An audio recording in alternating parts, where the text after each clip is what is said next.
Hello, everyone. Welcome back to the Personal Growth Podcast, where we discuss tips and strategies to help you grow, thrive, and become the best version of yourself. I'm your host, Jason, and as always, I'm joined by my wonderful co-host, Julia. Julia, how are you feeling today? Hi, Jason. I'm feeling fantastic, and I'm so excited about today's episode. It's such an important topic, especially as we approach the new year. It's the perfect time for reflection, growth, and setting our sights on becoming the best version of ourselves in 2025. Exactly. In today's episode, we're going to dive into practical ways to identify where you are right now, set powerful goals for the new year, build positive habits, and overcome challenges that might hold you back. By the end of this podcast, you'll have actionable steps to start your journey toward personal transformation. That's right, Jason. Whether you're someone who's just beginning your personal growth journey or you've been working on yourself for years, there's always room to grow and improve. 2025 can truly be your breakthrough year. So, grab a notebook, settle in, and let's get started. Let's kick things off by talking about where it all begins. Understanding yourself and identifying your starting point. All right, Julia.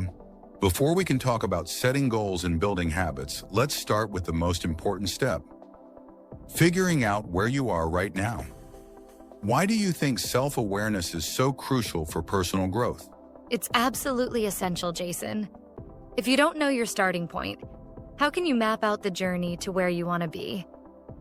Self-awareness helps you understand your strengths, weaknesses, and the areas in your life that need improvement. It's like the foundation of a house. Without it, nothing else can stand strong. That's a great analogy. One way to start is by asking yourself some honest questions. For example, what are my biggest strengths? What am I proud of achieving this year? What are the habits or patterns holding me back? Reflecting on these questions can give you a clear picture of where you're at. Exactly. And don't be afraid to dig deep. It might even help to write your answers in a journal or talk them through with someone you trust. Another useful tool is feedback. Ask your friends, family, or colleagues for their perspective. Sometimes others can see things about us that we might overlook. That's so true, and once you've identified your strengths, you can use them to your advantage. At the same time, recognizing your weaknesses isn't about being hard on yourself. It's about finding opportunities for growth. Yes, and one thing to remember is to be kind to yourself during this process. Personal growth isn't about perfection. It's about progress. Accepting yourself as you are today is the first step to becoming who you want to be tomorrow. Absolutely, Julia. So to everyone listening, take some time to reflect on your starting point. Write down your thoughts, be honest with yourself, and get ready to take that first step toward growth. Coming up next, we'll talk about setting clear and actionable goals for 2025. Now that you've identified where you are, the next step is to figure out where you want to go. Julia, when it comes to setting goals, why is it so important to be intentional? Great question, Jason. Setting intentional goals gives your life direction. Without clear goals, it's like driving without a destination. You're just wandering aimlessly. Goals give you something to strive for and keep you focused, especially when things get tough. Absolutely. But it's not just about setting any goals, it's about setting the right goals. One of the best methods is using the SMART framework.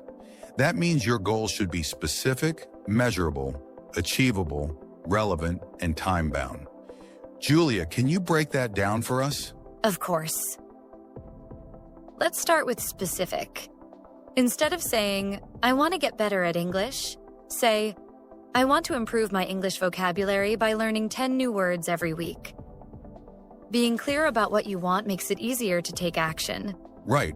And measurable means tracking your progress. For example, you can test yourself weekly on those 10 new words to see how well you've retained them. What about achievable? This one's so important. Your goals should stretch you, but they also need to be realistic. If you've never run a mile, setting a goal to run a marathon next month might be too much. Start with something manageable, like running a 5K in 3 months. Great point. Next is relevant, which is all about making sure your goals align with your bigger life vision. For instance, if your dream is to travel, improving your English or saving money for a trip would be highly relevant goals. And finally, time-bound. This means setting a deadline. Saying, I want to save $1,000 by June is much more effective than just saying, I want to save money. Deadlines keep you accountable. Exactly, and let's not forget the importance of writing your goals down. Studies have shown that people who write down their goals are significantly more likely to achieve them. It's a simple step that makes a big difference. Yes. And another tip is to break big goals into smaller, manageable steps. For example, if your goal is to lose 20 pounds in 2025, start with a goal to lose 2 pounds a month. Small wins build momentum. That's so true, Julia. So to everyone listening, take some time to set your SMART goals for 2025. Write them down, make them actionable, and most importantly, make sure they inspire you. Up next, we'll talk about building the habits you need to achieve those goals. All right, we've identified where you are and set some exciting goals for 2025. But goals are just the destination. Habits are the engine that gets you there. Julia, why are habits so powerful in personal growth? Great question, Jason. Habits are the small actions we do consistently, and they have a compounding effect over time. Think of it like planting seeds. One habit might not seem like much today, but over a year, it can grow into something life-changing. The best part? Good habits make success almost automatic. That's a great way to put it. So let's talk about how to build these habits. One of the best strategies I've found is to start small. If you want to read more, don't aim to finish a book a week right away. Start with reading for just 5 minutes a day. Exactly. Starting small not only makes the habit more manageable, but it also helps you build confidence. Once that habit feels easy, you can gradually increase the effort. Another tip is to tie your new habit to an existing one. This is called habit stacking. For example, if you want to meditate daily, do it right after brushing your teeth in the morning. That's a fantastic idea, Julia. I also think environment plays a big role. If your environment makes it easier to stick to a habit, you're more likely to succeed. For instance, if your goal is to eat healthier, keep fresh fruits and vegetables in plain sight, and avoid buying junk food. Yes, setting up your environment is a game changer. And let's not forget about tracking progress. Whether it's using an app or simply checking off a habit tracker, seeing your streak can be super motivating. It's like giving yourself a small reward every day. Speaking of rewards, celebrating small wins is crucial. Even something as simple as saying, "Great job," to yourself can reinforce the habit. But on the flip side, Julia, what about breaking bad habits? Any tips there? Absolutely. The key to breaking bad habits is replacing them with better ones. For example, if you tend to scroll through your phone in bed, replace that with reading a book or listening to a relaxing podcast. And, like with building habits, make the bad habit harder to do by adjusting your environment. Maybe keep your phone in another room at night. That's such practical advice. And one more thing, be patient with yourself. Building habits takes time, and it's okay to slip up occasionally. What matters is getting back on track and staying consistent in the long run. Exactly, Jason. So, to everyone listening, pick one habit to start today. Remember, small actions done consistently can lead to massive results. Up next, we'll tackle something we all face: how to overcome challenges and setbacks on your journey. So, Julia, we've talked about setting goals and building habits, but let's face it, life doesn't always go according to plan. Challenges and setbacks are inevitable. How do you think people should approach these obstacles? That's such an important topic, Jason. Challenges are a natural part of growth, and instead of seeing them as roadblocks, we need to view them as opportunities to learn and grow stronger. The key is to stay resilient and flexible when things don't go as planned. Absolutely. One of the first steps is to reframe your mindset. Instead of asking, "Why is this happening to me?"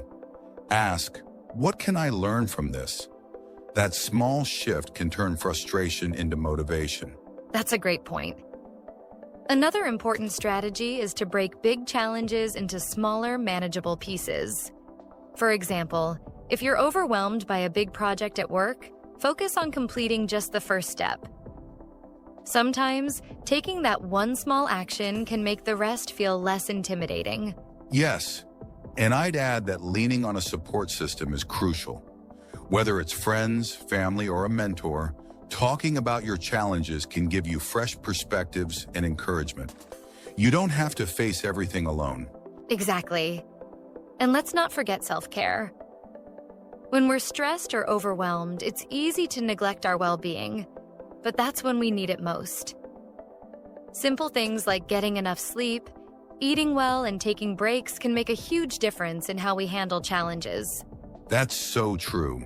I also think it's important to celebrate progress, even when it's small. For example, if you're learning a new skill and hit a plateau, remind yourself how far you've come instead of focusing on how far you still have to go. Yes. And another tip is to keep your why in mind. Remembering the bigger purpose behind your goals can help you push through tough times. For instance, if you're working hard to improve your English, think about how it will open up new opportunities for you in the future. Exactly, Julia. And sometimes it's okay to step back and take a break. Challenges can feel overwhelming if you try to push through without rest. Taking a moment to recharge can give you the clarity and energy you need to tackle them more effectively. Absolutely. And to everyone listening, remember, challenges are part of the journey. They don't define your progress unless you let them stop you. Every time you overcome a challenge, you become a stronger, more resilient version of yourself. Well said, Julia. So if you're facing challenges, take a deep breath, reframe your mindset, and take one small step forward. Coming up next, we'll discuss how to stay consistent and motivated throughout the year. We've covered a lot so far: setting goals, building habits, and overcoming challenges. But here's the big question, Julia. How do you stay consistent and motivated over the long haul? That's the golden question, Jason. Consistency is what transforms goals into results, but it's not always easy to stay motivated every single day, especially when life gets busy. A great starting point is to focus on your why. When you have a clear reason behind your actions, it's easier to keep going even when motivation dips. That's such a good reminder. Another helpful tip is to create a routine. When something becomes part of your daily or weekly schedule, it requires less effort to stick with it. For example, if you want to work out, pick a specific time each day, like 7 a.m. after your coffee. Absolutely. Routines are powerful because they take the decision-making out of the equation. And speaking of decisions, simplifying your environment can help too. For instance, if you're trying to learn English, set up a specific space where you study and keep all your resources handy. That way, you're not wasting time searching for things. Great point, Julia. And I think rewards are another big motivator. Celebrating small milestones along the way can keep you excited about the journey. Let's say you've completed a month of consistent practice. You could treat yourself to something special, like a fun activity or a small gift. Yes, rewards work wonders. But Jason, what about those days when motivation is just nowhere to be found? How can people push through those tough days? On those days, it's important to rely on discipline rather than motivation. Motivation is like a spark. It gets you started, but discipline is what keeps the fire burning. Even if you don't feel like doing the full task, try doing just a little. For example, if you're too tired for a full workout, do a 5-minute stretch instead. I love that, Jason. And another thing that helps is having an accountability partner. When someone is checking in on your progress or cheering you on, it's much harder to give up. This could be a friend, a coach, or even an online community. That's such a good idea. And let's not forget the importance of positive self-talk. Instead of saying, "I'll never be fluent in English," say, "I'm improving step by step, and I'll get there." How you talk to yourself can either motivate you or discourage you. Exactly. And one last tip. Be flexible. Life isn't perfect, and sometimes things won't go as planned. If you miss a day or two, don't let guilt hold you back. Just refocus and get back on track.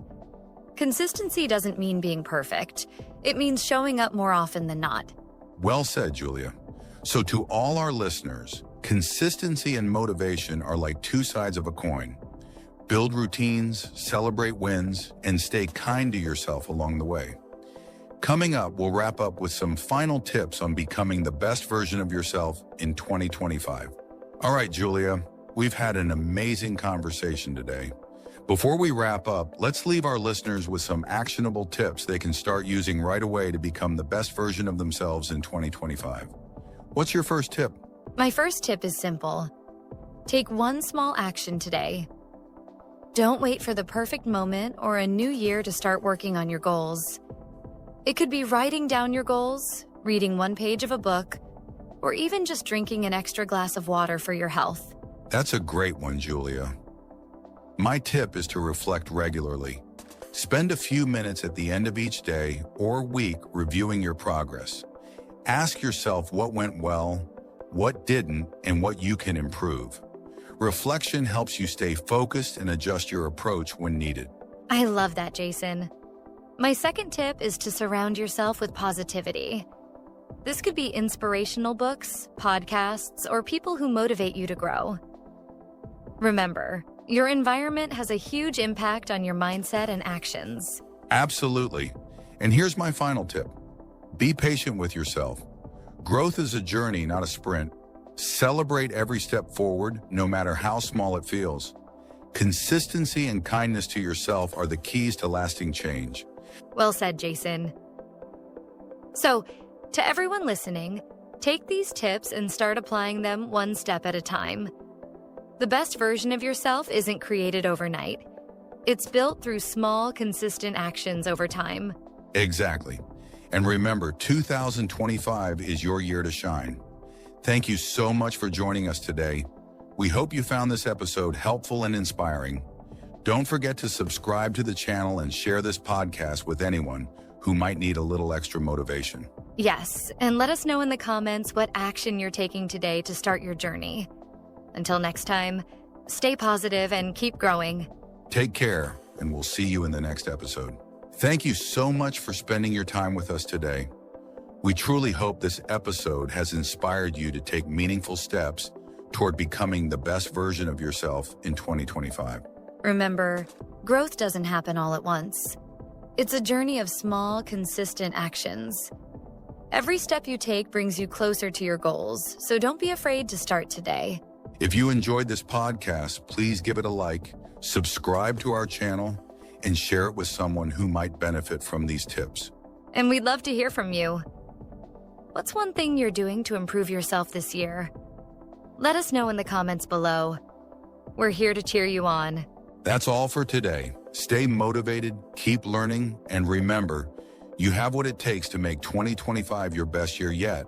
Can I ask something about grammar? Of course, what's on your mind? It's the past perfect. I don't get when to use it. Okay, do you remember what past perfect means? Sort of something that happened earlier. Earlier than what? Another past event? Yes, exactly. So to things in the past, one happens first. Correct, the past perfect shows the first one. And the second one is in simple past. That's right. Can I try a sentence? Go ahead. I had eaten before she arrived. Perfect, what happened first? I ate. And then? She arrived. Great, now switch the order. She arrived before I had eaten. Careful, that sounds a bit off. Why? Because the second action wasn't completed yet. So it should be? She arrived before I ate. That's just simple past. Exactly, the past perfect isn't always needed. That's confusing. It gets easier with practice.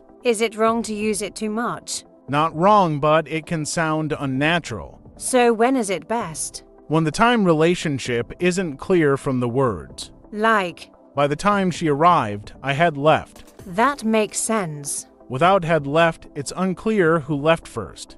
Got it. Want to try another one?